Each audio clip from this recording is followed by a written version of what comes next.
Pemirsa, modus baru kejahatan terhadap anak lewat media sosial diungkap oleh Bareskrim Polri lewat modus yang dikenal dengan istilah grooming.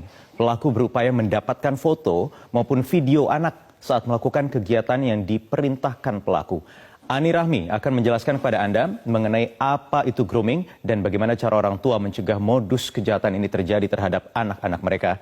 Dalam segmen Fact Check berikut ini, Ani, silakan. Poyo dan juga pemirsa, ada 1.300 foto dan video anak tanpa busana yang ditemukan Bareskrim Polri dari pelaku, yaitu TR. Ada 50 anak yang sudah teridentifikasi dan inilah modus kejahatan seksual baru terhadap anak, yaitu grooming. Kita lihat modus operandi yang berhasil diungkap oleh Bareskrim Polri berdasarkan laporan dari KPAI. Yang pertama adalah pelaku memalsukan akun media sosial seorang guru perempuan. Dalam kasus ini media sosialnya adalah Instagram. Nah, foto guru perempuan diambil, lalu pelaku membuat akun baru dengan mengatasnamakan guru tersebut. Pelaku juga melakukan profiling terhadap sang guru dan follower Instagram dari guru tersebut, khususnya anak-anak. Lalu akun Instagram anak di-follow satu persatu oleh akun palsu. Nah, lewat akun palsu berkedok guru perempuan ini pula, pelaku kemudian melakukan kontak dengan sejumlah anak. Tahapan modus yang paling krusial adalah yang kedua, yaitu grooming, yaitu pelaku berupaya untuk membangun hubungan, mendapatkan kepercayaan dan ada hubungan emosional dengan anak, serta berusaha meyakinkan mereka. Tujuannya adalah agar bisa memanipulasi, mengeksploitasi, dan melecehkan. Dalam proses grooming ini pula, pelaku menggunakan banyak sekali taktik, mulai dari berpura-pura menjadi kawan sebaya, memberikan hadiah, memberikan perhatian, nasihat. Pelaku juga mengeluarkan ancaman jika korban tidak menuruti keinginan pelaku. Nah, kemudian pelaku meminta korban untuk berfoto atau merekam video dalam melakukan tindakan-tindakan yang cabul. Foto dan video itu awalnya dikirim melalui pesan privat di medsos atau direct message. Tapi kemudian pelaku berkembang meminta nomor WhatsApp korban. Kemudian begitu mendapatkan nomor WhatsApp korban, maka hubungannya lebih pribadi lagi, di mana foto dan juga video yang direkam ini dikirimkan via WhatsApp, tidak lagi lewat media sosial. Nah, kita lihat siapa saja yang bisa menjadi groomer atau pelaku. Siapa saja bisa menjadi groomer. Bisa orang asing dengan menggunakan akun palsu seperti yang ditemukan oleh Bareskrim Polri, bisa juga bagian dari keluarga. Sementara peran yang bisa dilakukan adalah bisa sebagai mentor, kekasih, sebagai figur idola. Nah, yang menarik adalah yang diungkap oleh Bareskrim Polri ini, pelaku adalah orang asing dengan menggunakan akun palsu. Siapa dia? Dia adalah seorang narapidana laki-laki di Surabaya, berusia 25 tahun, dan pelaku sendiri divonis 7 tahun 6 bulan penjara karena mencabuli tetangganya yang merupakan anak di bawah umur. Pelaku baru menjalani 2 tahun masa pidananya. Inilah kok bisa narapidana tapi punya akses terhadap handphone dan media sosial. Lalu sebetulnya banyak sekali hukum yang mengancam pelaku kejahatan seksual terhadap anak. Sebut saja misalnya Undang-Undang Perlindungan Anak nomor 3 tahun 2014, ada pasal 76E yang menyebutkan larangan untuk membuat anak melakukan perbuatan cabul. Lalu pasal 82 masih undang-undang yang sama yang menjelaskan tentang ancaman pidananya. Ancaman pidananya adalah 5 tahun penjara dan denda 5 miliar rupiah. Ada juga undang-undang pornografi nomor 44 tahun 2008, di mana di sini di pasal 29 ada aturan mengenai larangan memproduksi, memperbanyak, menyebarluaskan konten cabul dan ancaman hukumannya hingga 12 tahun penjara serta denda 6 miliar rupiah. Masih ada lagi, ada Undang-Undang ITE nomor 19 tahun 2016.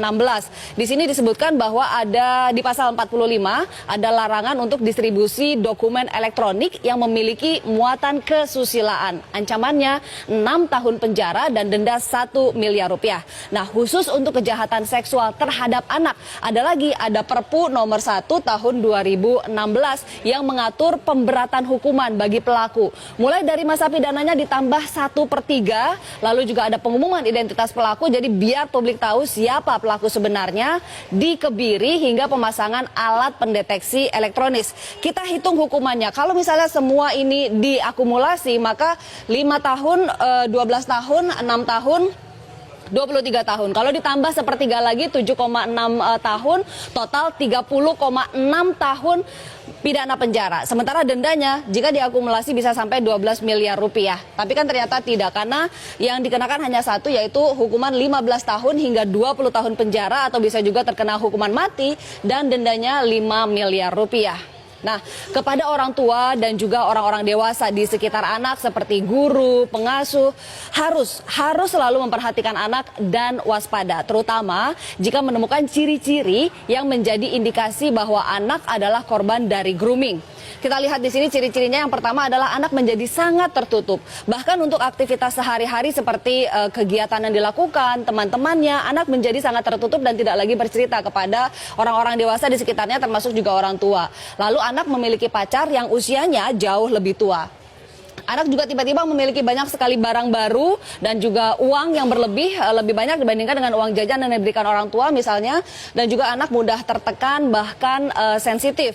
Karenanya orang tua dan orang-orang dewasa di sekitar anak harus peka dengan perubahan-perubahan yang ada di diri anak. Dan jika melihat ciri-ciri salah satu saja seperti ini, segeralah cari lebih dalam, cari tahu apa penyebabnya. Dan jika memang terbukti anak menjadi korban grooming, segera lapor ke polisi.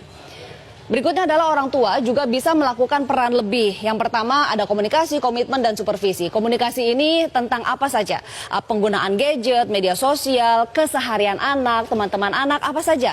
Buka dan jaga jalur komunikasi dengan anak. Termasuk tentu saja tentang keamanan bermedia sosial. Pastikan anak tahu informasi apa saja yang boleh disebarkan dan apa yang tidak boleh disebarkan. Lalu juga buat kesepakatan, ini terkait masalah komitmen mengenai penggunaan gadget. Misalnya berapa lama anak bisa main gadget, kapan dan di mana boleh main gadget. Lalu misalnya ada komitmen dengan kesepakatan ini, baik dari orang tua maupun dari diri anak sendiri. Nah, dari orang tua juga harus memberikan teladan dan komit tidak menggunakan gadget di waktu-waktu yang disepakati. Jangan sampai anaknya dilarang tapi orang tuanya pakai gadget, itu kan tidak memberikan teladan. Yang berikutnya adalah supervisi, artinya orang tua dan orang-orang dewasa di sekitar anak harus mengawasi aktivitas anak di dunia maya. Konten yang dilihat anak apa, game yang dimainkan anak harus tahu, media sosial yang diikuti, aktivitas dan jaringan pertemanannya juga harus dalam pengawasan. Nah, untuk penyedia platform media sosial juga sebetulnya harus punya peran dalam upaya perlindungan anak. Harus ada aturan yang mengikat dan juga komitmen yang tegas. Misalnya, anak tidak boleh bermedia sosial jika memang usianya di bawah 17 tahun dan harus ketat di situ. Juga harus memperketat sistem pengamanan terhadap duplikasi akun. Tidak bisa mengambil foto sembarangan misalnya, dan juga pengamanan terhadap konten-konten yang ada di media sosial. Dan terakhir, lagi-lagi sistem pemasyarakatan. Harus ada larangan yang tegas, jelas, dan juga betul-betul diimplementasikan terkait penggunaan handphone oleh narapidana. Harus ada yang dijewer di Surabaya atas kecolongan seperti ini. Wahyu, kembali ke Anda. Baik, terima kasih Ani Rahmi dalam segmen Fact Check tadi.